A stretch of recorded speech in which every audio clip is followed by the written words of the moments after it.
السلام عليكم. تعالى اقول لك ازاي تصنع الحته دي. طريقه بسيطه جدا من البوليستر وازاي تعملها تفريغ. اهي يا جماعه،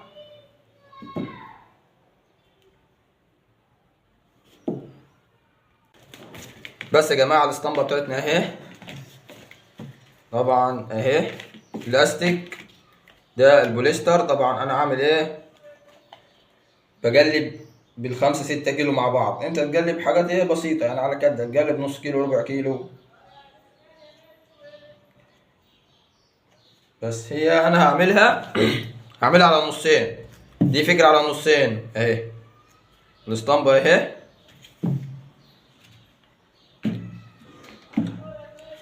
الخلطة طبعا انا حاطط لها كوبالت، هنا هحط لها مصلب بس.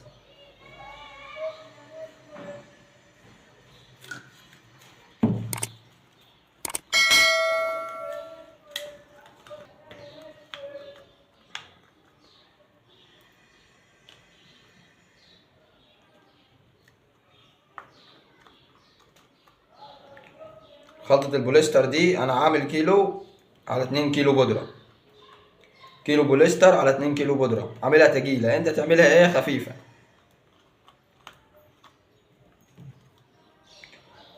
لو لسه اللي بادئ تشتغل كيلو بوليستر على كيلو ونص ايه، كيلو بوليستر على كيلو ونص بداك.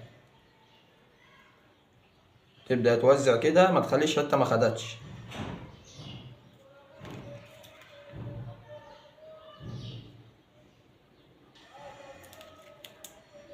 هي لازم تبقى تقيلة طبعا. الحركة دي اسهل للناس اللي لسه بادئة، اسهل معاك من شغل التفريغ، انك انت تقفل الاسطمبة وتعمل بيها على طول كده. دي اسهل، بس لسه هتتقفل برضه، هتديها وش تاني.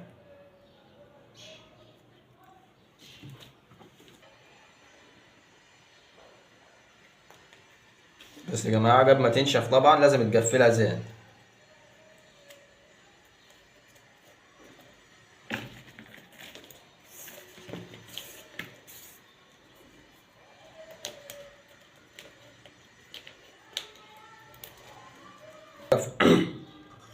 بعد ما قفلنا الاسطمبة طبعا هتفضي شوية مصلب تاني.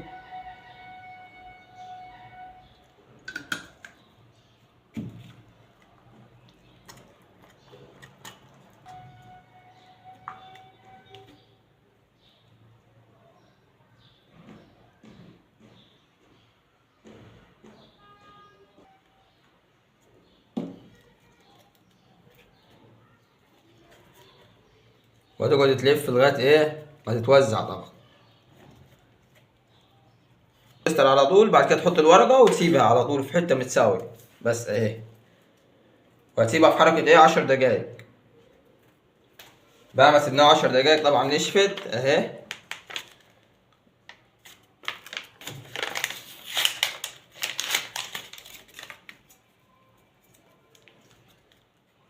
الورقة اسهل بكتير يا جماعة. الورقة ما سابتش اثر غير حاجة بسيطة، وهتطلع معاك بايه لما تصنفرها.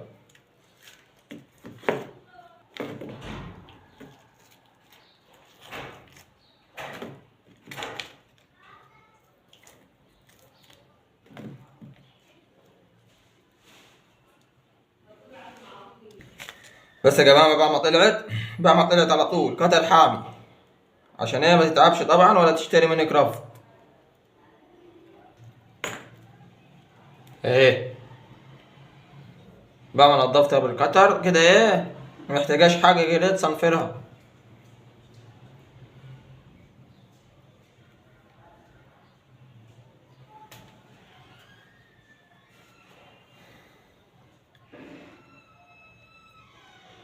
بس واعملك فيديو تاني ازاي تلونها وتشطبها زي كده بالظبط.